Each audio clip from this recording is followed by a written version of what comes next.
Hi friends, ನಾನು ನಿಮ್ಮ ರಾಜೇಶ್ವರಿ. ನಾನು ಇವತ್ತು ಒಂದು ಹೊಸ ವ್ಲಾಗ್ನೊಂದಿಗೆ ಬಂದಿದ್ದೀನಿ. ನಾನಿವತ್ತು ಅತಿ ಸುಲಭವಾಗಿ ಮನೆಯಲ್ಲಿ ಹೇಗೆ ಬೆಣ್ಣೆಯಿಂದ ಅಂದರೆ ತುಪ್ಪನ ಹೇಗೆ ಕಾಯಿಸ್ಕೋಬೋದು ಅಂತ ನಿಮಗೆ ಅತಿ ಈಸಿಯಾಗಿ ನಮ್ಮ ಹಳ್ಳಿಗಳಲ್ಲಿ ಯಾವ ಥರ ಕಾಯಿಸ್ತಾರೆ ಅಂತ ತೋರಿಸ್ಕೊಳ್ಳೋಣ ಅಂತ ಈ ವ್ಲಾಗ್ನ ಮಾಡ್ತಿದ್ದೀನಿ. ಈ ವ್ಲಾಗ್ ನಿಮ್ಗೇನಾದರೂ ಇಷ್ಟ ಆದರೆ ದಯವಿಟ್ಟು ಲೈಕ್ ಮಾಡಿ, ಶೇರ್ ಮಾಡಿ, ಹಾಗೆ ಸಬ್ಸ್ಕ್ರೈಬ್ ಮಾಡೋದನ್ನು ಮಾತ್ರ ಮರಿಬೇಡಿ.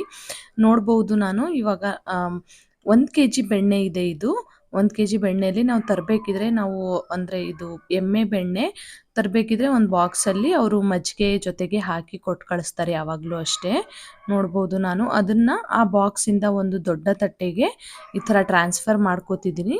ಮಜ್ಜಿಗೆ ಏನಿದೆಯಲ್ಲ ಅದನ್ನು ಒಂದು ಕಡೆ ತಗೊಳ್ತಾ ಇದ್ದೀನಿ. ನಿಮಗೆ ಬೇಡ ಅಂದರೆ ನೀವು ಹೊರಗಡೆ ಚೆಲ್ಬೋದು. ನನಗೆ ಯಾವುದಕ್ಕಾದ್ರೂ ಯೂಸ್ ಆಗುತ್ತೆ ಅಂತ ನಾನು ಒಂದು ಕಡೆ ಅದೇ ಬಾಕ್ಸಲ್ಲಿ ಎತ್ತಿಟ್ಕೋತಾ ಇದ್ದೀನಿ. ನೋಡ್ಬೋದು ಇವಾಗ ಏನು ಬೆಣ್ಣೆನ ತೊಗೊಂಡಿದ್ವಲ್ಲ ಅದನ್ನು ಒಂದ್ಸಲ 2 ಸಲನಾದರೂ 2 ನೀರಿಂದನಾದರೂ ಕ್ಲೀನಾಗಿ ತೊಳ್ಕೊಬೇಕಾಗತ್ತೆ. ನಮಗೆ ಗೊತ್ತಿಲ್ಲದೆ ಅಥವಾ ಅವರಿಗೂ ಗೊತ್ತಿಲ್ಲದೆ, ಬೆಣ್ಣೆ ಮಾರ್ತಾರಲ್ಲ ಅವರಿಗೂ ಗೊತ್ತಿಲ್ಲದೆ ಸಣ್ಣ ಸಣ್ಣ ಕೂದಲಾಗಿರ್ಬೋದು, ಇಲ್ಲ ಚಿಕ್ಕ ಚಿಕ್ಕ ಕಡ್ಡಿ ಕಸ ಏನಾದರೂ ಸಿಗತ್ತೆ.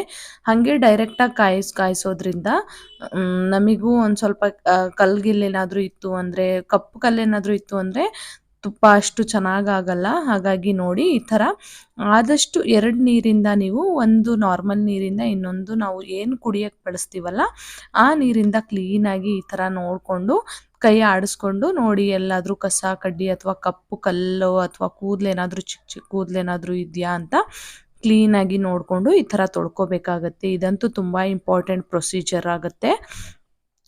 ಈ ವ್ಲಾಗ್ ನಿಮ್ಗೇನಾದರೂ ಇಷ್ಟ ಆದರೆ ದಯವಿಟ್ಟು ಲೈಕ್ ಮಾಡಿ, ಶೇರ್ ಮಾಡಿ, ಹಾಗೆ ಸಬ್ಸ್ಕ್ರೈಬ್ ಮಾಡೋದನ್ನು ಮಾತ್ರ ಮರಿಬೇಡಿ.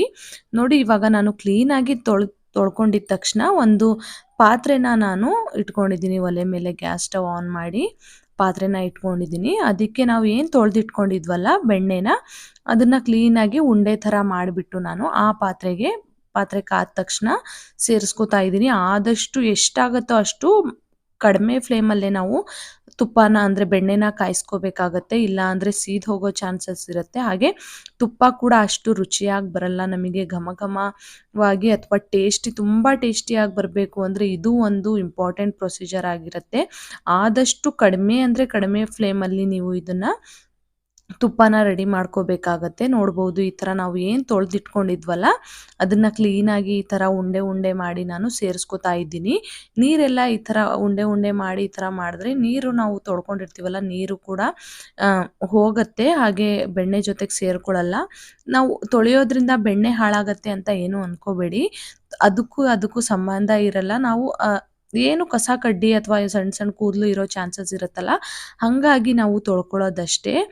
ತೊಳ್ಕೊಳ್ದೆ ಮಾಡೋದ್ರಿಂದ ಮಿಸ್ ಆಗಿ ಈ ಥರ ಕಸ ಆಗಿರ್ಬೋದು ಏನಾದರೂ ಇತ್ತು ಅಂದರೆ ನಮಗೆ ಅದು ಎಫೆಕ್ಟ್ ಆಗುತ್ತಲ್ವ. ಹಾಗಾಗಿ ಈ ಥರ ತೊಳ್ಕೊಂಡು ನಾನು ಇವಾಗ ಎಲ್ಲದನ್ನ ಈ ಥರ ಮುದ್ದೆ ಮಾಡಿಕೊಂಡು ಸೇರಿಸ್ಕೊಂಡಿದ್ದೀನಿ. ಇವಾಗ ಅದಕ್ಕೆ ನಾನು 4 ರಿಂದ 5 ಏಲಕ್ಕಿ, 1-2 ಲವಂಗನ ಸ್ವಲ್ಪ ಜಜ್ಕೊಂಡು ಹಾಕ್ಕೊಂಡಿದ್ದೀನಿ. 1 kg ಬೆಣ್ಣೆಗೆ ನಾನು ನಿಮಗೆ ಮೆಷರ್ಮೆಂಟ್ ತೋರಿಸ್ತಿರೋದು. 4 ರಿಂದ 5 ಏಲಕ್ಕಿ, 2 ಲವಂಗ ಜಜ್ಕೊಂಡು ಹಾಕ್ಕೋಬೇಕು. ನೆಕ್ಸ್ಟು 1 ವೀಳ್ಯದೆಲೆನ ಸೇರಿಸ್ಕೋಬೇಕಾಗತ್ತೆ. 1 ವೀಳ್ಯದೆಲೆ ಸೇರಿಸ್ಕೊಂಡಿದ್ದ ತಕ್ಷಣ ನಾವು ಸ್ವಲ್ಪ ಅರಿಶಿನ ಪುಡಿ ಹಾಕ್ಕೋಬೇಕು. ನಮಗೆ ಕಲರ್ ಬೇಕು ಅಂದರೆ ಅರಿಶಿನ ಪುಡಿ ಹಾಕ್ಕೋಬಹುದು. ಇಲ್ಲ ನಮಗೆ ಕಲರ್ ಬೇಡ, ನಾರ್ಮಲ್ ಒರಿಜಿನಲ್ ಕಲರೇ, ನ್ಯಾಚುರಲ್ ಕಲರೇ ಇದ್ದರೆ ಸಾಕು ಅಂದರೆ ನೀವು ಅರಿಶಿನ ಪುಡಿನೂ ಸ್ಕಿಪ್ ಮಾಡ್ಕೋಬಹುದು. ಅರಿಶಿನ ಪುಡಿ ಹಾಕಿದ್ರೆ ಟೇಸ್ಟು ಚೆನ್ನಾಗಿರುತ್ತೆ, ಹಾಗೆ ಕಲರ್ ಕೂಡ ಚೆನ್ನಾಗಿ ಬರುತ್ತೆ. ಹಾಗೆ ಇದನ್ನೆಲ್ಲ ಸೇರಿಸ್ಕೊಂಡ್ಮೇಲೆ ನೀವು ಒಂದು 1/4 ಟೇಬಲ್ ಸ್ಪೂನ್ ಅಷ್ಟು ಕಲ್ಲುಪ್ಪನ್ನು ಬಳಸಬೇಕಾಗತ್ತೆ. ಕಲ್ಲುಪ್ಪನ್ನು ಬಳಸೋದ್ರಿಂದ ಮಾತ್ರ ತುಪ್ಪ ಇನ್ನೂ ರುಚಿ ಚೆನ್ನಾಗಾಗತ್ತೆ. ಹಾಗೆ ಯಾವುದೇ ಕಾರಣಕ್ಕೂ ತುಪ್ಪ ಬೇಗ ಹಾಳಾಗಲ್ಲ. ನೋಡ್ಬೋದು ಇವಾಗ ಅದನ್ನೆಲ್ಲ ಸೇರಿಸ್ಕೊಂಡು ನಾನು ಕುದಿಯೋಕ್ಕೆ ಅಂತ ಹೀಗೆ ಬಿಡ್ತಾ ಇದ್ದೀನಿ. ನೋಡಿ ಎಲ್ಲ ಕುದ್ದು ಚೆನ್ನಾಗಾಗಿ ಈ ಥರ ಎಲ್ಲ ನೊರೆ ಎಲ್ಲ ಬಂದು ಈ ಥರ ನೊರೆ ಕೂಡ ಈ ಥರ ಕರ್ಗ್ ಹೋಗಿರುತ್ತೆ. ನೋಡ್ತಿರ್ಬೋದು ಈ ಥರ ಬಂದ ತಕ್ಷಣ ನೀವು ಒಂದು ಸ್ವಲ್ಪ ಸ್ಪೂನಿಂದ ಹೀಗೆಲ್ಲ ತಿರುಗಿಸ್ಕೋಬೇಕಾಗತ್ತೆ, ಇಲ್ಲಾಂದರೆ ಹೊತ್ಕೊಳ್ಳೋ ಚಾನ್ಸಸ್ ಇರುತ್ತೆ. ನೋಡಿ ಇವಾಗ ನಮ್ಮ ತುಪ್ಪ ರೆಡಿಯಾಗಿದೆ. ಈ ಥರ ಕುದಿ ಎಲ್ಲ ಕ್ಲೀನಾಗಿ ಕಲರ್ ಟರ್ನ್ ಆಗಬೇಕು. ಏನೇನು ನೊರೆ ಬರ್ತಿದೆಯಲ್ಲ ಆದಷ್ಟು ಕಡಿಮೆ ಬಂದರೆ ನಿಮಗೆ ತುಪ್ಪ ರೆಡಿಯಾಗಿದೆ ಅಂತ ಅರ್ಥ. ತುಪ್ಪ ಮಾಡೋದೇನು ಕಷ್ಟ ಅನಿಸಲ್ಲ ಈ ಥರ ಪ್ರೊಸೀಜರ್ನ ಫಾಲೋ ಮಾಡಿದ್ರೆ. ನೋಡ್ಬೋದು ಇವಾಗ ಆಲ್ಮೋಸ್ಟ್ ಆಗಿದೆ. ನಾನು ಹೇಗೆ ಚೆಕ್ ಮಾಡೋದು ಅಂತ ನಿಮಗೆ ತೋರಿಸ್ತೀನಿ ನೋಡಿ. ಇವಾಗ ನಾನು ಏನು ಮಾಡ್ತಿದ್ದೀನಿ ಅಂದರೆ, ಇವಾಗ ತುಪ್ಪ ಒಲೆ ಮೇಲೆ ಇರಬೇಕಿದ್ರೇ ನಾನು ಅದಕ್ಕೆ 1 ಚಿಟಿಕೆ ಅಷ್ಟು ನೀರನ್ನ ಹಾಕಿ ತೋರಿಸ್ತಿದ್ದೀನಿ ನಿಮಗೆ. ಅದು ಆ ನೀರು ಹಾಕಿದ ತಕ್ಷಣ ಅದು ಸೌಂಡ್ ಬರಬೇಕು. ಚಿಟಪಟ ಚಟಪಟ ಅಂತ ಸೌಂಡ್ ಬಂದರೆ ನಮ್ಮ ತುಪ್ಪ ರೆಡಿಯಾಗಿದೆ ಅಂತ ಅರ್ಥ. ಆಮೇಲೆ ಕೆಳಗೆ ಇಳಿಸ್ಕೊಂಡು ಸ್ವಲ್ಪ ಹೊತ್ತು ಆರಿದ ಮೇಲೆ ನೋಡಿ ಈ ಥರ ಶೋಧಿಸ್ಕೋಬೇಕಾಗತ್ತೆ. ನೋಡ್ತಿರ್ಬೋದು ನೀವೇ. ತುಪ್ಪ ಅಂತೂ ತುಂಬ ಚೆನ್ನಾಗಿ ಬರುತ್ತೆ, ಘಮ ಘಮ ಅನ್ನತ್ತೆ. ಹಾಗೆ ಯಾವುದೇ ಆರ್ಟಿಫಿಷಿಯಲ್ ಕಲರ್ ಕೂಡ ನಾನು ಯೂಸ್ ಮಾಡಿಲ್ಲ. ನ್ಯಾಚುರಲ್ ಆಗಿ ಈ ಥರ ಮಾಡಿಕೊಂಡ್ರೆ ನೀವು 3-4 ತಿಂಗಳೆಲ್ಲ 1 ವರ್ಷ ಇಟ್ಕೊಂಡ್ರು ತುಪ್ಪ ಮಾತ್ರ ಕೆಡಲ್ಲ. ನೋಡ್ಬೋದು ಈ ಥರ ಮಾಡಿಕೊಂಡು ನೀವು ಕ್ಲೀನ್ ಮಾಡಿಕೊಂಡು ತುಪ್ಪ ರೆಡಿ ಮಾಡಿಕೊಂಡ್ರೆ ಮಾತ್ರ ಎಷ್ಟೇ ದಿನ ಎಷ್ಟೇ ತಿಂಗಳಿಟ್ಟರು ತುಪ್ಪ ಕೆಡಲ್ಲ. ನೋಡ್ತಿರ್ಬೋದು ನೀವು. ನೀವು ನಿಮ್ಮ ಮನೇಲಿ ಯಾವ ಥರ ತುಪ್ಪನ ರೆಡಿ ಮಾಡ್ತೀರಾ ಅಂತ ಕಮೆಂಟ್ ಮಾಡೋದನ್ನ ಮಾತ್ರ ಮರಿಬೇಡಿ. ಹಾಗೆ ನಾನು ಇದ್ರ ಜೊತೆ ಬಹಳಷ್ಟು ವ್ಲಾಗ್ನ ಅಪ್ಲೋಡ್ ಮಾಡಿದ್ದೀನಿ, ಅದನ್ನು ಕೂಡ ನೋಡಿ ಅಂತ ನಾನು ಕೇಳ್ಕೊತೀನಿ. ನೋಡಿ ಇವಾಗ ಕ್ಲೀನಾಗಿ ಪಾತ್ರೆಯಲ್ಲಿರೋದನ್ನೆಲ್ಲ ನಾನು ಶೋಧಿಸ್ಕೋತಾ ಇದ್ದೀನಿ. ನೋಡ್ತಿರಬಹುದು ತುಪ್ಪ ಎಷ್ಟು ಚೆನ್ನಾಗಿ ಬಂದಿದೆ ಅಂದರೆ ಕಲರ್ ಕೂಡ ಅಷ್ಟೇ ಚೆನ್ನಾಗಿ ಬಂದಿದೆ. ನ್ಯಾಚುರಲ್ ಆಗಿ ನಾನು ಯಾವುದೇ ಕಲರ್ನ ಯೂಸ್ ಮಾಡಿಲ್ಲ, ಅರಿಶಿಣದ ಪುಡಿ ಅಷ್ಟೇ. ನೋಡಿ ಎಷ್ಟು ಚೆನ್ನಾಗಿ ಬಂದಿದೆ ಅಂತ ನೀವೇ ನೋಡ್ತಿದ್ದೀರಾ. ತುಂಬ ಮರಳಾಗಿ ತುಂಬ ಚೆನ್ನಾಗಿ ಬರುತ್ತೆ. ನೋಡ್ಬೋದು ನೀವೇ, ತುಪ್ಪ ನಾನು ತೋರಿಸ್ತಿದ್ದೀನಲ್ಲ ಎಷ್ಟು ಚೆನ್ನಾಗಿ ಬಂದಿದೆ ಅಂತ ನೋಡ್ಬೋದು ನೀವು. ನ್ಯಾಚುರಲ್ ಯಾವುದೇ ರೀತಿಯಿಂದ ಆರ್ಟಿಫಿಷಿಯಲ್ ಏನೂ ಥಿಂಗ್ಸ್ನ ನಾನು ಬಳಸಿಲ್ಲ. ನೋಡ್ಬೋದು ನೀವು. ನೋಡಿ ನಾನು ತುಪ್ಪ ಕಾಯಿಸಾದ್ಮೇಲೆ ನಾವು ಸೋಮವಾರ ಇಲ್ಲಿ ಬ್ಯಾಡಗಿಲಿ ಬೆಟ್ಟದ ಮಲ್ಲೇಶ್ವರ ಜಾತ್ರೆ ಇತ್ತು. ಇದನ್ನ ಬೆಟ್ಟದ ಮಲ್ಲಿಕಾರ್ಜುನ ಅಂತಾನೂ ಕರೀತಾರೆ. ಇದು ಈಶ್ವರನ ಜಾತ್ರೆ. ಹಾಗಾಗಿ ಇಲ್ಲಿನ ಜನಗಳೆಲ್ಲ ಕಾಲ್ನಡಿಗೆಯಲ್ಲೇ ಹೋಗ್ತಾರೆ.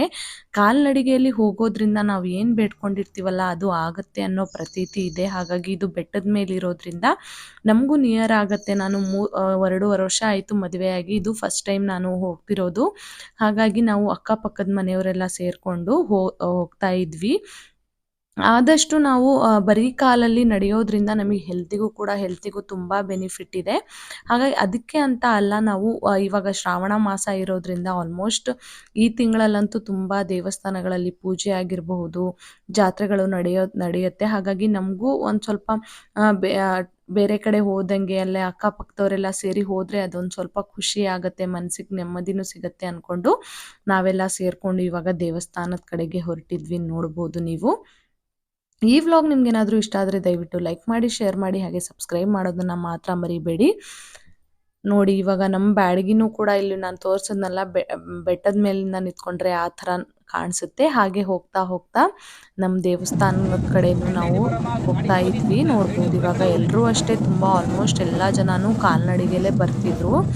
ನೋಡ್ಬೋದು ತುಂಬ ಅಂದರೆ ತುಂಬ ಜನ ಸೇರಿದ್ರು. ನಾವು ಹೋಗೋ ಟೈಮಲ್ಲಿ ಆಲ್ಮೋಸ್ಟ್ ಎಲ್ಲ ಜನ ಅಲ್ಲಿದ್ದರು. ಹಾಗಾಗಿ ನಾವು ಹೋಗೋ ಟೈಮಲ್ಲಿ ಅಷ್ಟೇನು ಜನಗಳಿರಲಿಲ್ಲ. ನೋಡ್ತಿರ್ಬೋದು ನೀವೇ. ನಾನು ಇದ್ರ ಜೊತೆ ಬಹಳಷ್ಟು ವ್ಲಾಗ್ಗಳನ್ನೆಲ್ಲ ಅಪ್ಲೋಡ್ ಮಾಡಿದ್ದೀನಿ. ಖಂಡಿತವಾಗ್ಲೂ ಒಂದ್ಸಲ ವಿಸಿಟ್ ಮಾಡಿ ನೋಡಿ, ನಿಮಗೆ ಖಂಡಿತವಾಗ್ಲೂ ಇಷ್ಟ ಆಗುತ್ತೆ ಅಂತ ಅಂದ್ಕೊಂಡಿದ್ದೀನಿ. ನಿಮಗೆ ಆ ವ್ಲಾಗ್ಗಳು ಅಥವಾ ಈ ವ್ಲಾಗ್ ಏನಾದರೂ ಇಷ್ಟ ಆದರೆ ದಯವಿಟ್ಟು ಲೈಕ್ ಮಾಡಿ, ಶೇರ್ ಮಾಡಿ, ಹಾಗೆ ಸಬ್ಸ್ಕ್ರೈಬ್ ಮಾಡೋದನ್ನು ಮಾತ್ರ ಮರಿಬೇಡಿ. ನಿಮ್ಮ ಒಂದೊಂದು ಸಬ್ಸ್ಕ್ರಿಪ್ಷನ್ ಕೂಡ ನನಗೆ ತುಂಬ ಇಂಪಾರ್ಟೆಂಟ್ ಆಗಿರುತ್ತೆ.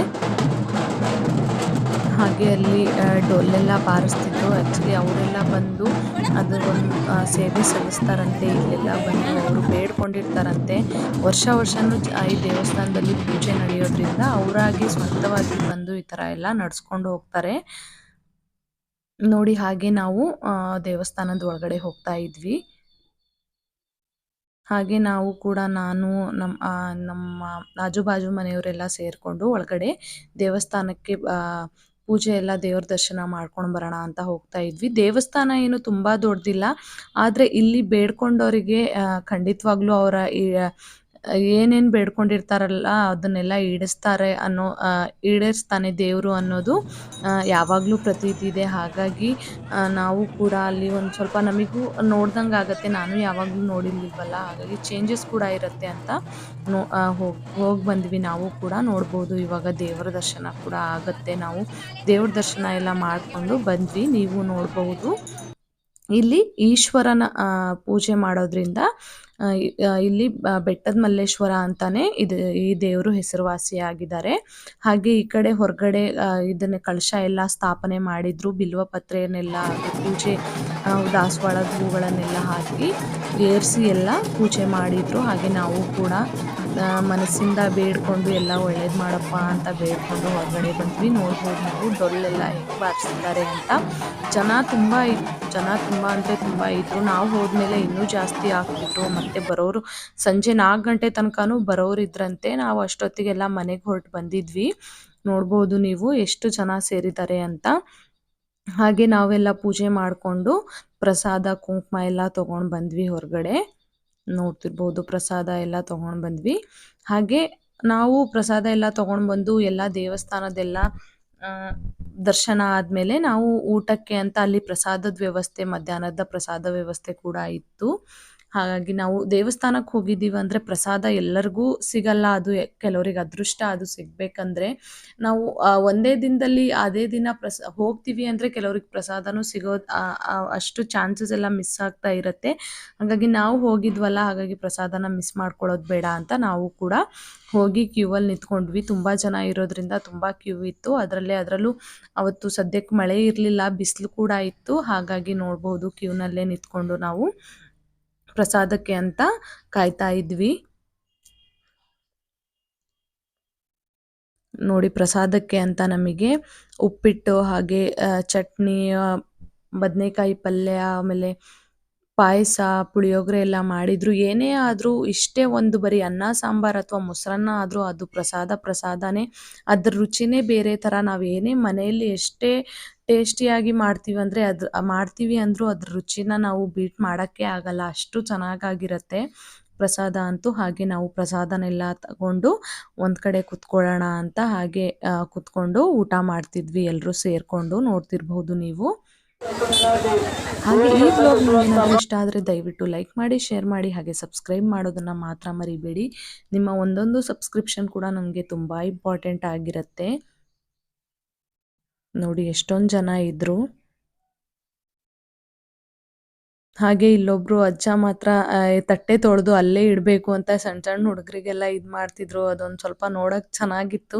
ಯಾಕಂದರೆ ಊಟ ಮಾಡಿದ ತಕ್ಷಣ ತಟ್ಟೆ ತೊಳೆದ್ಬಿಟ್ಟು ಎಲ್ಲೆಲ್ಲೋ ಇಟ್ಕೊಂಡಿರ್ತಾರೆ. ಇನ್ನು ಹಿಂದೆ ಜನಗಳು ಬರ್ತಿರ್ತಾರೆ, ಅವರಿಗೆಲ್ಲ ಸಿಗಬೇಕಲ್ವ ತಟ್ಟೆಗಳು ಕರೆಕ್ಟ್ ಟೈಮಲ್ಲಿ. ಮತ್ತು ಅವ್ರು ಎಲ್ಲೆಲ್ಲೋ ಹೋಗಿ ಹುಡ್ಕಾಡ್ಕೊಂಡು ಬರಬೇಕು ಅನ್ನೋದಿರಲ್ಲ, ಒಂದು ಕಡೆ ಎಲ್ಲ ಇಟ್ಬಿಟ್ರೆ. ಹಾಗಾಗಿ ಪಾಪ ಅವರು ಕೂಡ ಸ್ವಲ್ಪ ಮುತುವರ್ಜಿ ವಹಿಸ್ಕೊಂಡು ಎಲ್ಲದನ್ನು ಅಲ್ಲಿ ವಹಿಸ್ಕೊಂಡು ಮಾಡ್ತಾಯಿದ್ರು. ನೋಡ್ತಿರ್ಬೋದು ಎಷ್ಟೊಂದು ಜನ ಎಲ್ಲ ಇಲ್ಲಿ ಪ್ರಸಾದನ ಸ್ವೀಕರಿಸ್ತಿದ್ರು. ಹಾಗೆ ಇಲ್ಲಿ ಯಾವುದೇ ಹುಂಡಿ ಥರದ್ದು ಏನೂ ಇಲ್ಲ ಈ ದೇವಸ್ಥಾನದಲ್ಲಿ. ನಾವೇನು ಹೋಗ್ತೀವಲ್ಲ ದೇಣಿಗೆ ಅಂತ ಬರ್ಸ್ಬಿಟ್ರೆ ಸಾಕು, ನಮ್ಮ ಹೆಸರಾಗಿರ್ಬೋದು. ಇವಾಗ ನಾವು ಒಂದು ಏರಿಯಾದಿಂದ ನಮ್ಮ ಏರಿಯಾದಿಂದ ಹೋಗಿದ್ದೆಲ್ಲ ನೋಡ್ಬೋದು. ಆ ಅಜ್ಜರೆಲ್ಲ ನಾವು ವಿಡಿಯೋ ಮಾಡ್ತಿರೋದು ನೋಡಿ ತುಂಬ ನಗ್ತಿದ್ರು. ಎದಕ್ಕೆ ವಿಡಿಯೋ ಹಾಕ್ತೀರಿ ಅಂತ ಕೇಳತ್ತಿದ್ರು. ಅದಕ್ಕೆ ನಾನು ಹೇಳ್ತಾ ಇದ್ದೆ ಯೂಟ್ಯೂಬಿಗೆ ಅಂತ. ನೋಡ್ಬೋದು ನೀವು ಈ ಏಜಲ್ಲೂ ಎಷ್ಟು ಕ್ರಿಯೇಟಿವ್ ಆಗಿದ್ದಾರೆ ಅಂದರೆ ಅವರು. ಎಲ್ಲದು ಯೂಟ್ಯೂಬು ಗೊತ್ತು, ಎಲ್ಲದೂ ಗೊತ್ತು ಅನ್ನೋಂಗಿದ್ರು ಪಾಪ ಅವರು. ನೋಡ್ಬೋದು ನಾವು ಎಲ್ಲ ದರ್ಶನ ಎಲ್ಲ ಮಾಡಿಕೊಂಡು ಪ್ರಸಾದ ಎಲ್ಲ ತಗೊಂಡು ಹಾಗೆ ಮನೆ ಕಡೆಗೆ ಹೊರಟಿದ್ವಿ. ಇನ್ನೂ ನಾವು ಹೊರಡಬೇಕಿದ್ರೆ ಎಷ್ಟು ದೊಡ್ಡ ಕ್ಯೂ ಇತ್ತು ಊಟಕ್ಕೆ ಅಂತ ನೋಡ್ಬೋದು. ನಾವೆಲ್ಲ ಮುಗಿಸ್ಕೊಂಡು ಹೀಗೆ ಹೊರಡ್ತಾ ಹಾಗೆ ಒಂದು ಸ್ವಲ್ಪ ಬೆಟ್ಟ ಹತ್ತಿ ಇಳಿಯೋಷ್ಟೊತ್ತಿಗೆ ತುಂಬ ಬಿಸಿಲಂದರೆ ಬಿಸಿಲಾಗಿತ್ತು. ಅವಾಗೆಲ್ಲ ನಾವು ಒಂದು ಕಡೆ ನೋಡಿ ಸಣ್ಣ ಕೂಸುಗಳನ್ನ ಸಮೇತ ಎತ್ಕೊಂಡು ಬಂದಿದ್ರು. ಅಷ್ಟು ಪವರ್ಫುಲ್ ಅಂತೆ ದೇವರು. ಆ ಬಿಸಿಲಲ್ಲೂ ಕೂಡ ಅಷ್ಟು ಸಣ್ಣ ಕೂಸುಗಳನ್ನೆಲ್ಲ ಎತ್ಕೊಂಡು ಬಂದಿದ್ರು ಅವರು. ತುಂಬ ಅಂದರೆ ತುಂಬ ರಶ್ ಇತ್ತು ದೇವಸ್ಥಾನ ಮಾತ್ರ. ನೋಡ್ಬೋದು ಇಲ್ಲೇ ನೀವು. ಹಾಗೆ ನಾವು ಅಲ್ಲಿ ಒಂದು ಸ್ವಲ್ಪ ಹೊತ್ತು ಒಂದು ಮರದ ಕೆಳಗಡೆ ಹಾಗೆ ನಡ್ಕೊಂಡು ಒಂದು ಮರದ ಕೆಳಗಡೆ ಎಲ್ಲ ನಾವು ಯಾರ್ಯಾರು ಹೋಗಿದ್ವಲ್ಲ ನಮ್ಮ ಆಜು ಬಾಜು ಮನೆಯವರೆಲ್ಲ, ಆಂಟಿರೆಲ್ಲ, ನಾವೆಲ್ಲ ಕುತ್ಕೊಂಡು ಸ್ವಲ್ಪ ಎಲ್ಲಡಿಕೆ ಹಾಕ್ಕೊಂಡು ಹಾಗೆ ಮನೆ ಕಡೆಗೆ ಹೊರಟ್ವಿ. ಹಾಗೆ ಸ್ಕೂಲ್ ಸ್ಟೂಡೆಂಟ್ಸ್ ಕೂಡ ಇಲ್ಲಿ ಬಂದಿದ್ರು. ಆವಾಗೆಲ್ಲ ನಮ್ಮ ಹಳೆಯ ಬಾಲ್ಯದ ನೆನಪುಗಳೆಲ್ಲ ನೆನಪಾಯಿತು. ಈ ವ್ಲಾಗ್ ಇಲ್ಲಿ ತನಕ ನೋಡಿದ್ದಕ್ಕೆ ಥ್ಯಾಂಕ್ ಯು. ಹಾಗೆ ಈ ವ್ಲಾಗ್ ಇಷ್ಟ ಆಗಿದ್ದರೆ ದಯವಿಟ್ಟು ಲೈಕ್ ಮಾಡಿ, ಶೇರ್ ಮಾಡಿ, ಹಾಗೆ ಸಬ್ಸ್ಕ್ರೈಬ್ ಮಾಡೋದನ್ನು ಮಾತ್ರ